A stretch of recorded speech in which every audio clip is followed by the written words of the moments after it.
যে আসলে ওনার সাথে আমার এরকম যাচ্ছে দিন, এত পজিটিভ।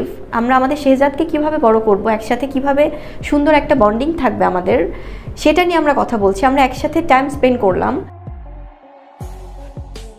একে একে সাকিবের রিমার্ক হার্লেন কোম্পানিতে যুক্ত হয়েছে প্রায় ডজন খানেক নায়িকা।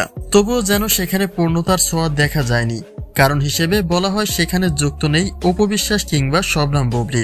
কিন্তু সেই ধারা কাটিয়ে সাকিবের রিমার্ক হার্লেন কোম্পানিতে উচ্চপদস্থ স্থান পাওয়ার একটা আলোচনায় রয়েছেন বুবলী, যা থেকেও বঞ্চিত হতে পারেন অপু বিশ্বাস।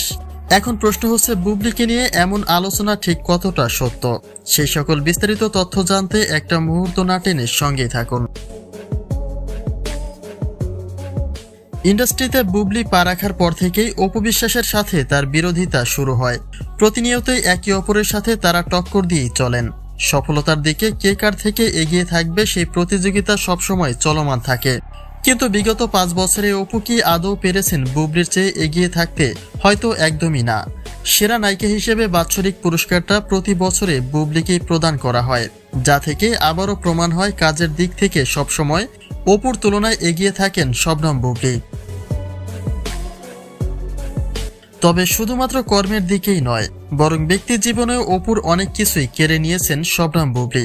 যদিও বর্তমান সময়ে অপু বিশ্বাসের সাথে সাকিবের সুসম্পর্কের একটা গুঞ্জন রয়েছে, কিন্তু বুবলীর সাথেও যে সাকিবের খুব একটা খারাপ সম্পর্ক নেই, তা হয়তোবা গৌতম সাহার সাথে সাকিবের উপস্থিতির মধ্য দিয়ে সেদিন প্রমাণ মিলেছে। আর এখান থেকেই আলোচনার মোড় ঘুরে দাঁড়ায় ভিন্ন দিকে।